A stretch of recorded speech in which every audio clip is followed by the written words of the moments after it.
হোমি স্যারের মৃত্যুর সবচেয়ে বড় রহস্য হলো গিয়ে যেই পাহাড়ে তার বিমানটি ক্র্যাশ করেছে পরবর্তীতে গিয়ে সেই পাহাড়ে কোনো আগুনের চিহ্নই পাওয়া যায়নি, অথচ এত বড় বিমান ক্র্যাশ করার কারণে সেই পাহাড়ে চিহ্ন থাকাটা উচিত। আর এই ঘটনাটি 24শে জানুয়ারি 1966 সালে, এর ঠিক 13 দিন আগে ভারতের প্রধানমন্ত্রী লাল বাহাদুর শাস্ত্রীর রহস্যজনক ভাবে মৃত্যু হয়েছিল। আর সেই সময় স্যার হোমি বোম্বে থেকে নিউ ইয়র্কে যাচ্ছিল। নয়ার ইন্ডিয়ার ফ্লাইট 101 করে বিমানটি আইস পর্বতমালায় গিয়ে ধাক্কা খায়, আর এতে থাকা 117 জন সবাই মারা যায়। আর এতে ছিল ভারতের পারমাণবিক বোমার কর্মসূচি।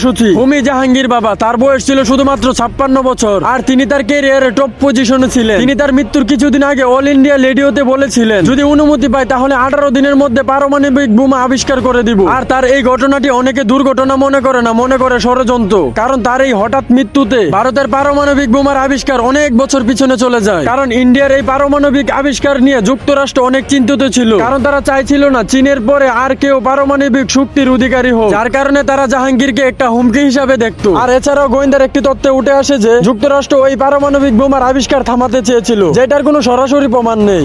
তাছাড়া বন্ধুরা, পারমাণবিক বোমার কথাটা আমার মুখ দিয়ে ফুটতে চাইছিল না, তাই অনেক কষ্ট করে বলছি, তাই দয়া করে চ্যানেলটা সাবস্ক্রাইব করে দাও।